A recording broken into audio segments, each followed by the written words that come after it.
Good afternoon, everyone, and welcome to October's edition of Virtual Office Hours. Um, I am glad to see that we have a good group with us today. Uh, we have Shelby and Megan and Sophia from the Southeast Region Tennessee Health Department. They cover multiple counties in Tennessee, and they're going to be talking today about Healthy Horizons. And I believe, if my mind serves me correctly, we're going to hold questions until the end of the presentation.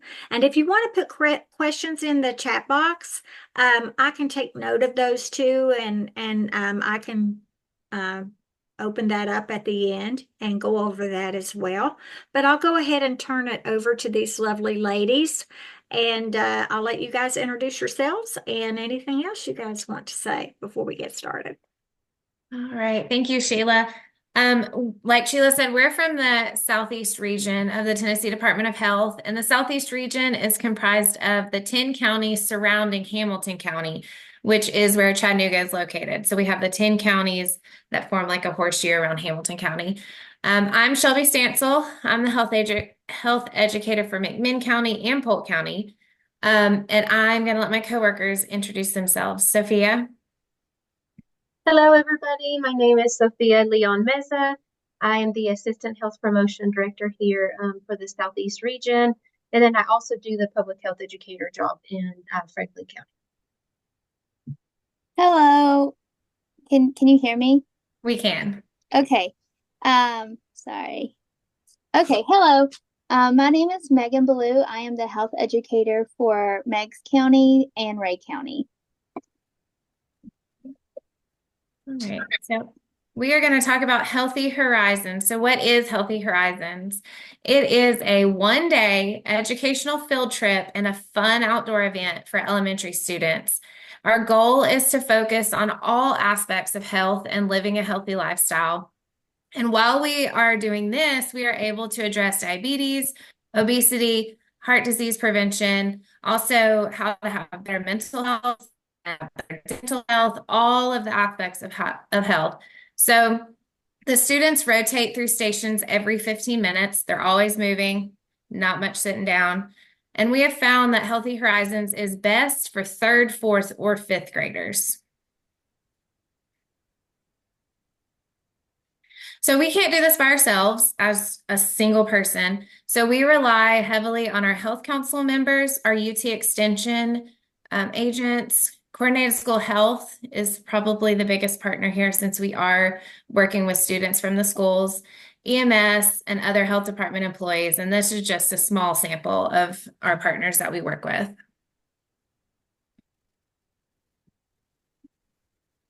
So like I said, the students rotate through stations every 15 minutes. And these are some examples. We talk about correct portion size and the plate method, the sugar that they have in their food, smoking and vaping, fun ways to be active, and the benefits of exercise, plus dental health.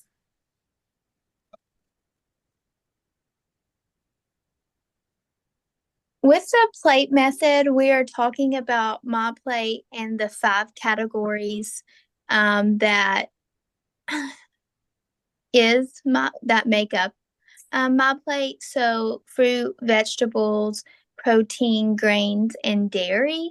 We teach kids about that's the foods that we want to eat. And then also we talk about meals that they may already be eating and that have all 5 categories, because sometimes it can be a little bit overwhelming for kids to think that they're supposed to eat all 5 at each or at lunch and supper, and at least 3 during breakfast.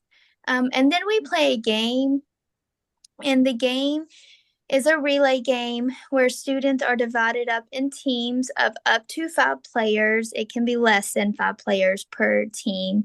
And the goal is it's a relay game, so they will one at a time will run and grab a picture of a food item that would go in one of the 5 categories, and the first team to get one pitcher for each category, a fruit, a vegetable, a protein, a grain, and a dairy, that team would win that round. So it really teaches kids what foods go in which categories. With the with the taste test, we do this at the sugar station where we're educating students about the sugar content in some of our common foods. Even foods that may be deemed healthy probably have added sugars in them, and this is where we educate about that and ways and how to look at a food label. And then we give them a healthy treat, such as maybe a sugar or a yogurt parfait. We did fruit salsa at one. We have done hummus with peppers and pretzels at some. It's just a way to encourage kids that healthy snacks can still be good without the sugar.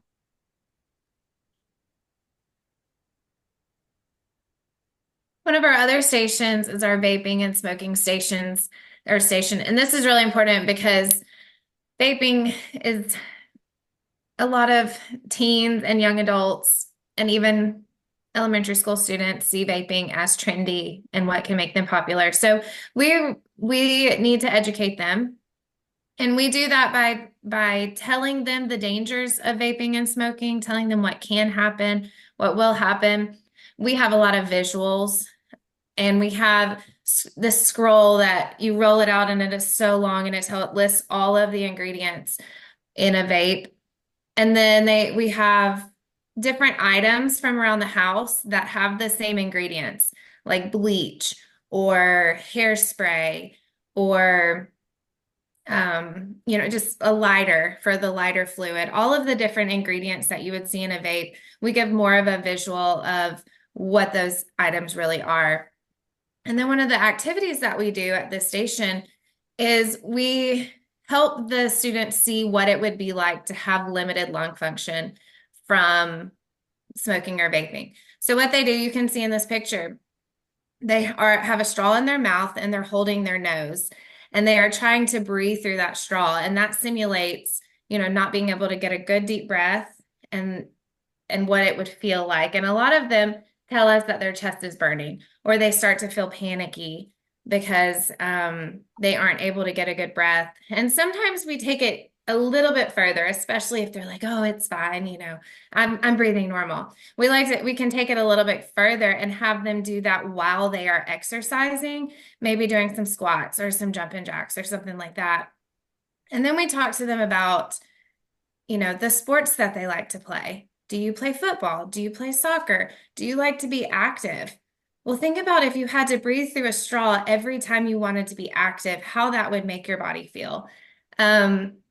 So I feel like this is a very impactful simulation for them to really see what it would be like with limited lung function. And this is just a continuance of the smoking and vaping lesson. You can see on the left picture, and you can also see them in the right picture, we have these cardboard cutouts of people, and they have little flaps over different body parts. And when you open the flaps, it shows your body's response to smoking and or vaping.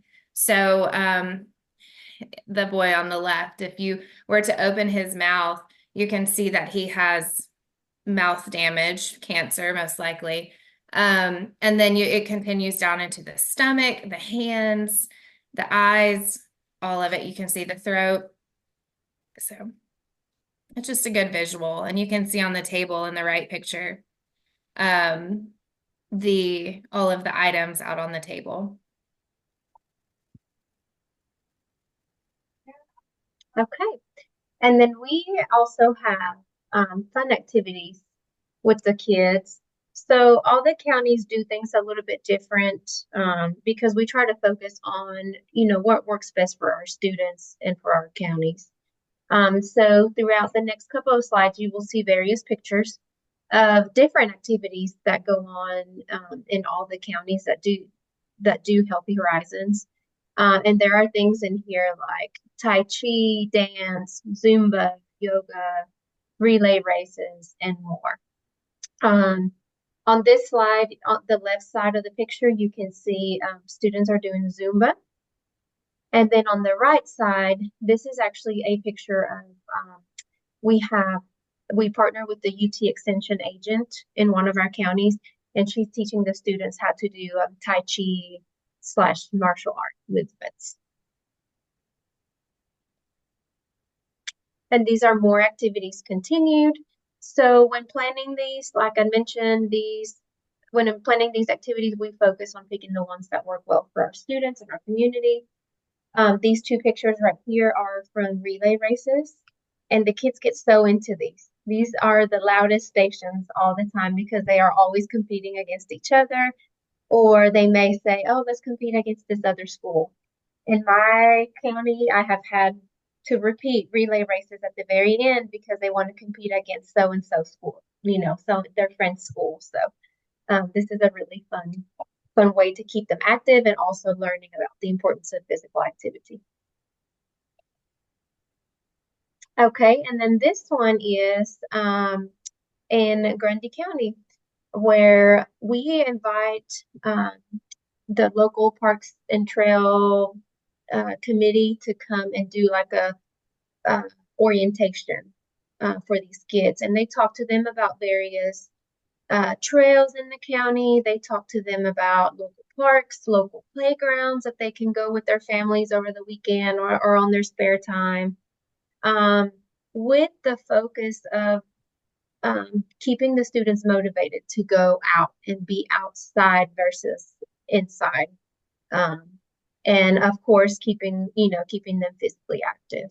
So at the very end of this session, the students get to take home a list. It's a piece of paper with a list of all the parks, the playgrounds, and the local trails. And we in Grundy County, we have several places where there's waterfalls and just a lot of beautiful spaces where these students can visit with their families. And then they also kind of tell them, hey, this will be a good one for beginners. So if you have a family with limited mobility, this state park has electric wheelchairs and things like that. So next one. So this is a one of our yoga sessions, and I have a short video for you guys to play.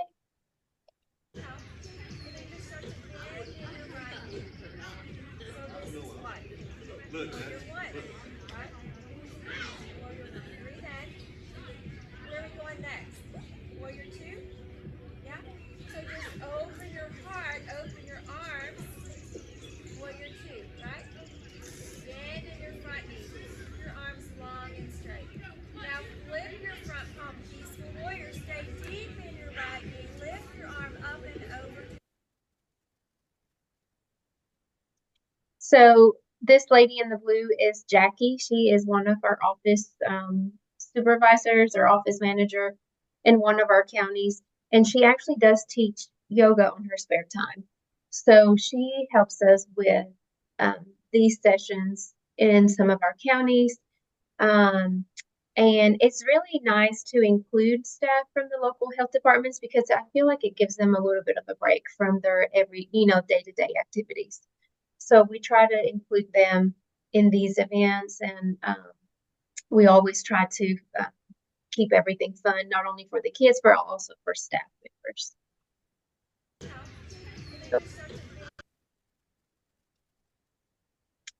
And then some counties do a dental health booth. So for this one, we have our dental team that shows them pictures of good teeth and bad teeth, and they also discuss the importance of oral health. They show students how to brush and floss properly.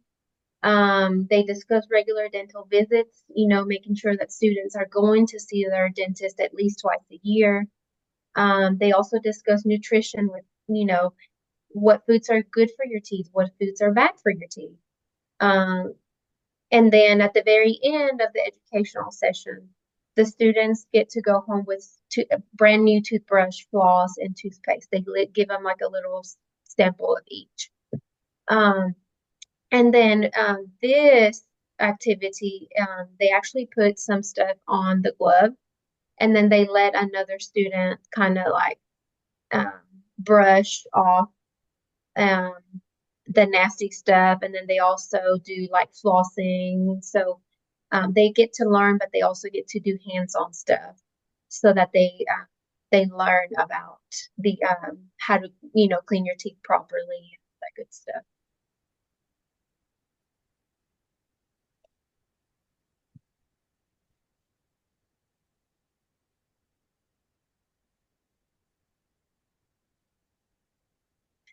I think she's muted. There you go. Okay. So with sun safety, the goal is to discuss the dangers of the UV rays and how to protect our skin from the harmful effects of the sun. So at this station, we really just talk about sunscreen. A lot of people don't realize that you have to reapply sunscreen. Some people don't realize that sunscreen goes out of date.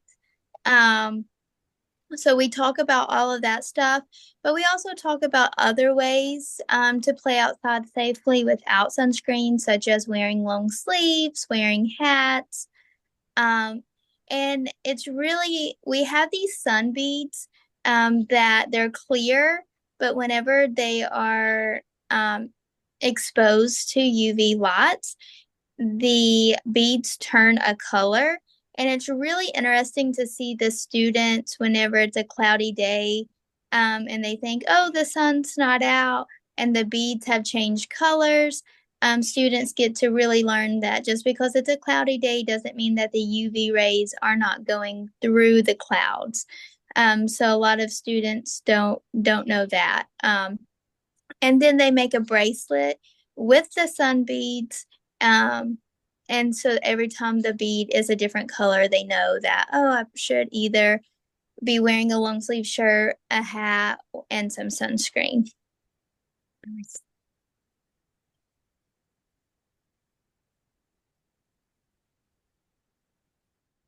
So some of our counties also have parent sessions. That is where like the parents that come as a chaperone or to come with their student, they are able to sit down and learn some things about living a healthy lifestyle. Also, some of the topics that we've done have been healthy cooking substitution, easy meal prep, vaping, substance misuse hidden in plain sight.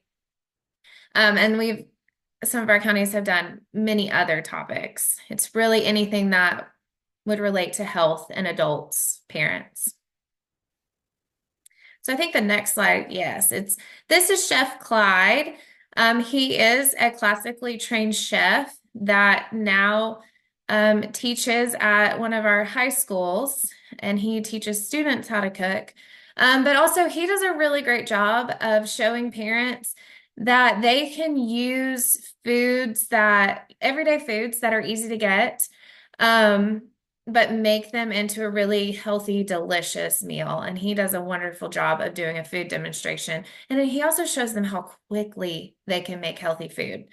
That it doesn't have to be a long drawn out process with a lot of steps to make a healthy meal for your family. He does this in about 10 minutes.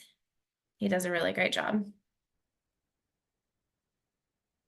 And then I think I have another picture of parent sessions. Yes, here we go. So this is where more partners come into play if we have parent sessions. The top left is actually, it's a partner that I work with in McMinn County.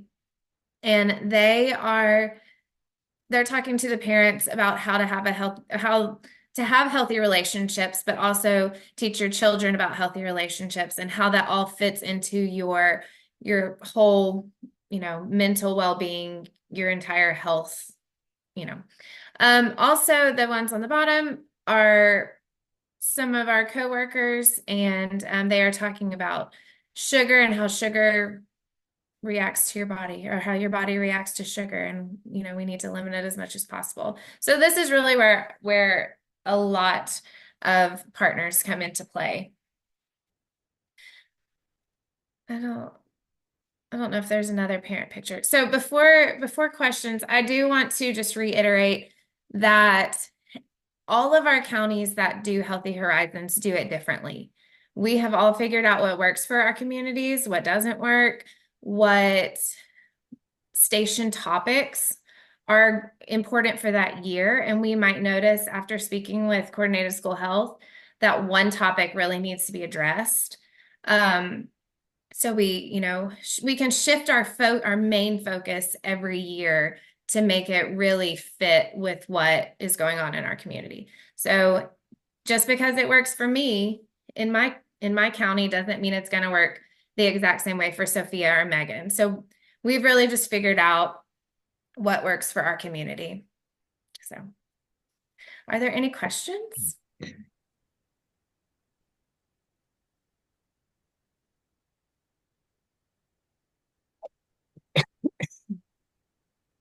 Well, I have a question. Yes, ma'am.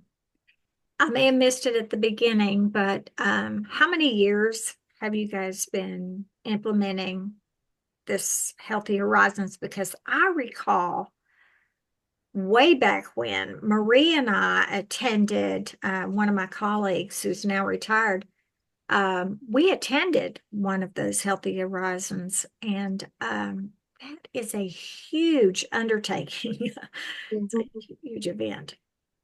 So the first Healthy Horizons, if I'm not mistaken, was in Polk County 20 years ago. We just did our 20th year at the beginning of the month, actually. And then it's kind of just taken off from there within our region.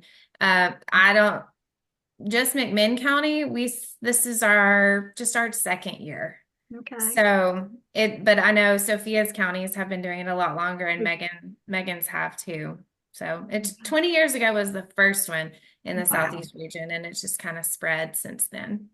Yeah, I think we participated. It was either in Grundy or Meg's. I can't remember when we participated. But there were parents there too, which we were, very impressed that there were so many parents. And that's a really big undertaking. How does your how is it supported?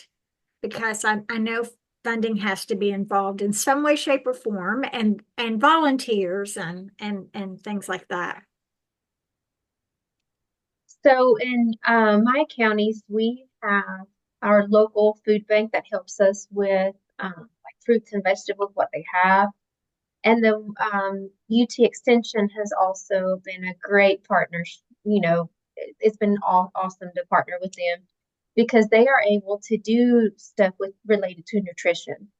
So so they kind of take care of the uh, parent sessions, and then with our funding, with our tobacco funds, we're able to get some of the other stuff, like the water bottles that we get them. I don't know if you recall seeing the purple ones. We get them that. We get them the shirts, depending on how each fiscal year funds. Just depending on the funding that we have is how we determine what we give them and what we do, and all that good stuff. Okay. Any other questions I saw Jennifer on here. She's one of our Kentucky gals. I don't know who, I've got someone on here, DC 60. It's Beth Delaney. For some reason on Oh, hey, Zoom, my Beth. DC comes up instead of my name, and I don't know how to change it. Okay. Okay. I was wondering about the data, like, you know, since this is an ongoing thing, and I know you have to present data to, your funders and things like that. So what kind of follow-up and what kind of changes do you see, lifestyle changes, with those students? So we do pre and post surveys. So we give them like a 5 to 7 question pre-survey that just asks questions about how they eat. If you eat sugary foods more, how often do you eat those and things like that. And then at the very end, we ask them sort of this similar questions, but it's more like, do you plan on be inactive more than the recommended amount? Do you plan on eating more fruits and vegetables and things like that? So that's how we kind of know what they learned and also if they liked it, because we also have questions on there, what do you want to see differently in next year or things like that. So we're able to compare those two. And most of the time, it shows that students are willing to be more physically active, that they're willing to change to a healthier eating habit, and then also that they are going to not use tobacco products, because we're seeing it, unfortunately, we're seeing it definitely in middle school and then some elementary school age kids. Yeah, absolutely. And when you were talking about the vaping, because that seems to be such, that's what everybody's switching to, at least in my neck of the woods, and from what I hear, and you've got so many parents that also vape. Is there any help for them once they go through one of those sessions? For those parents that vape, and you talk to the children and you don't want them to do the same thing. So is there help for the parents, or are you seeing a change in behavior there? There is. There is. We have our Tennessee Tobacco Quit line, which is completely free it's a cessation program, and it's completely free for all of Tennessee residents. So when the parents go to the session, some counties dedicate like 2 hours for that. And some counties will do like a nutrition session the first hour and then something related to tobacco the second session. And we focus on not only educating them why they're bad for you, but also giving you the resources. If you're struggling with nicotine addiction, here's some free resources. So, Awesome. Shelby, is there anything you want to add? I know your counties may do a little bit different, but we try to educate and also provide the resources. Yeah, I agree with what Sophia just said. I know Shelby always has the kids when she's doing Healthy Horizons at the tobacco station. Repeat after me the 1-800-QUIT-NOW to make sure they know it so they can go home and tell their parents. That's wonderful. That's Yes. wonderful. Kids will. Kids will.